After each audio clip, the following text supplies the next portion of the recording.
Alright, so we're out here on this beautiful February winter's day up here in Canada, and I thought I'd just make a quick unplanned video for you guys here explaining how to, at least right now, remove the clutch weights out of my spare 1992 Arctic Cat Prowler 440 liquid cooled.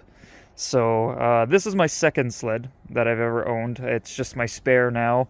Usually the girlfriend just rides it around with me whenever we go out. So it's a good little sled.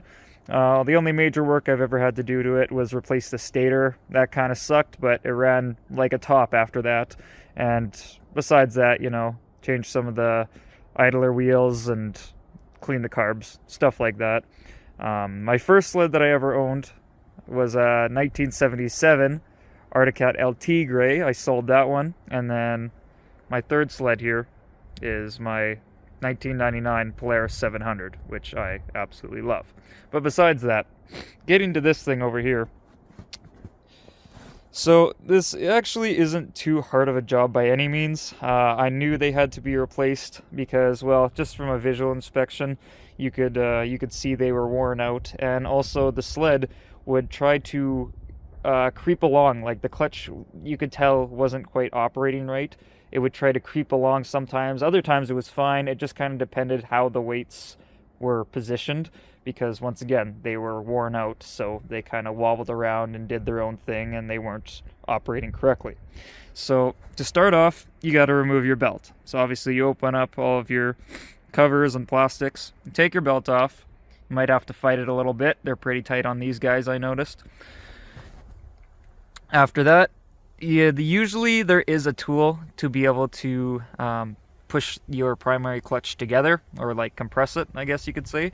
I am able to do it with literally just a nice pry bar, and then once you have it pushed in there, I don't know what the best angle is actually to show you guys this. Maybe down in here, maybe? Yeah, so you can see that space in there. It opens up when you push this side of the clutch, this half of the clutch, inward. So you push that guy in, or you use the pry bar, you pry it inward, and then I literally just stuck a screwdriver down in there carefully. Make sure not to mar up those surfaces or anything, but if you just kind of rest it in there and then take your pry bar out, you can see it gives you some space, because normally this sits flush right against here. So, and then after that, you're able to get in here. Now, these are the actual clutch weights right here. Very simple, nothing too difficult about them. You just take these nuts off. I believe they are 3/8 nuts. And then you will need an Allen wrench, which, let me look here. That would be a 3/16 Allen wrench. So you take those nuts off, you push these bolts out here, and you got to catch these spacers, and the clutch weights are pretty big. They're not going to fall anywhere, but literally that's all you got to do. They're loose in there. The bolts might be a little bit snug, but they should push out pretty easily, and just push them through, catch everything.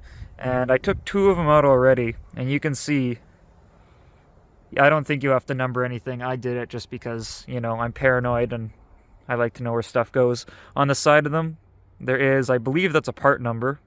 They're the same on all of them, I noticed. So, but yeah, go down to your local Arctic Cat dealership, and as long as you bring these in, they should be able to get you new ones or order new ones.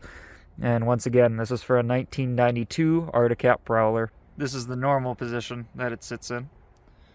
So you can see that gap closes up quite a bit, so that's why you do want to compress these halves together so you have more working room in there to get those out. I don't actually know. You might be able to get those out without doing it, but I haven't tried, and I mean, most likely you wouldn't be able to, because there's just not a lot of space. But yeah, I'll quickly show you here how at least I compress these halves.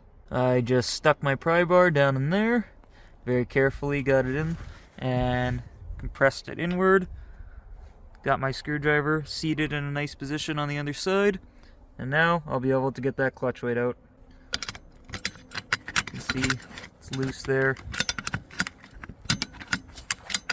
So just got to take this through bolt out, grab the spacer, and it should come right out. I know some models, there's spacers on both sides. This sled just has a spacer on the right-hand side.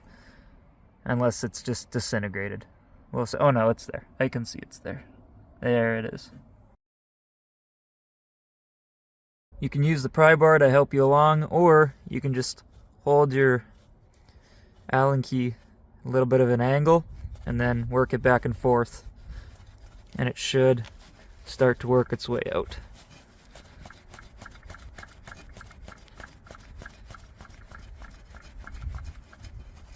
You can see I'll have to get new bolts too, because mine are all pretty worn. Just like that, out it comes. Get in there with your needle nose, and it comes right out. Look at that. That's no longer a circle. Yeah, it's wallowed right out. So that's why they're getting replaced. And that right there is why you want to catch those little spacers in between the clutch weights, because that's where mine fell. I was looking for it, wanted to make sure I didn't leave it behind. It's a good thing I did go looking for it. A little while later, and we're back with some clutch weights. There you go.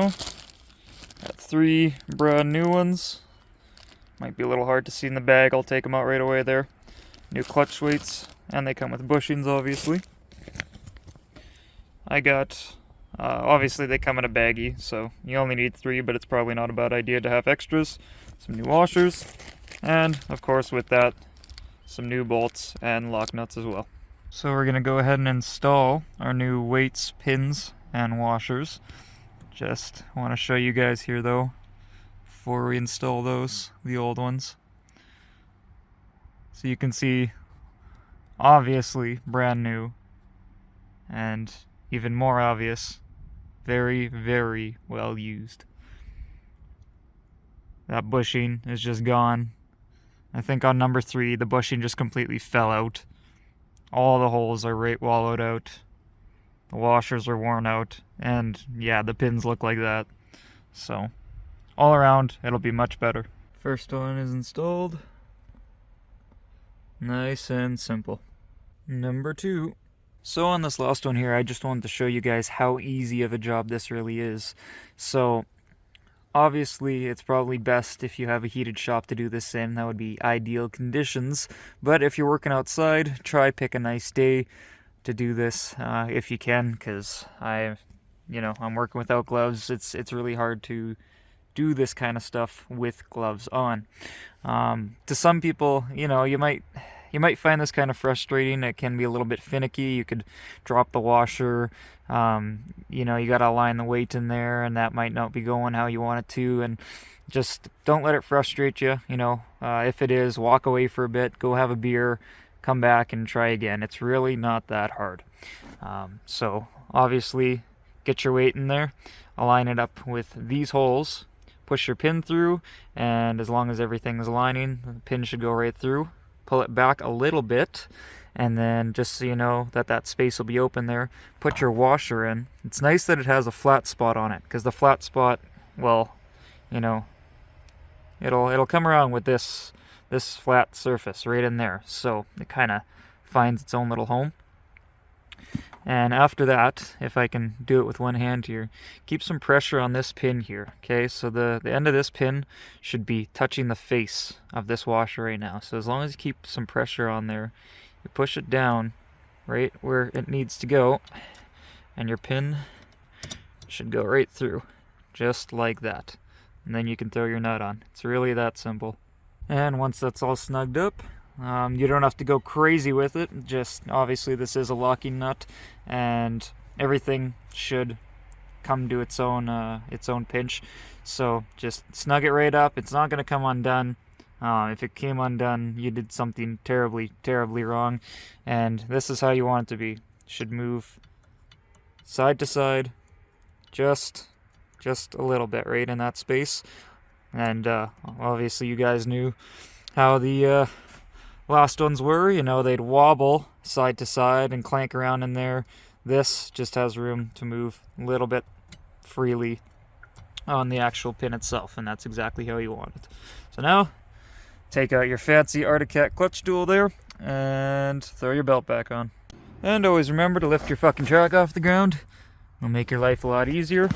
This is also a perfect opportunity. Give everything a spin. Make sure it all spins nice and freely.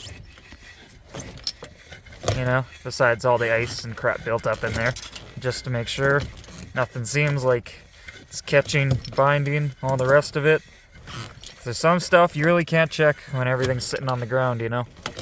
Get your belt back on, check for any tools you might have left down here and in the general area, and you're good to take it for a test ride.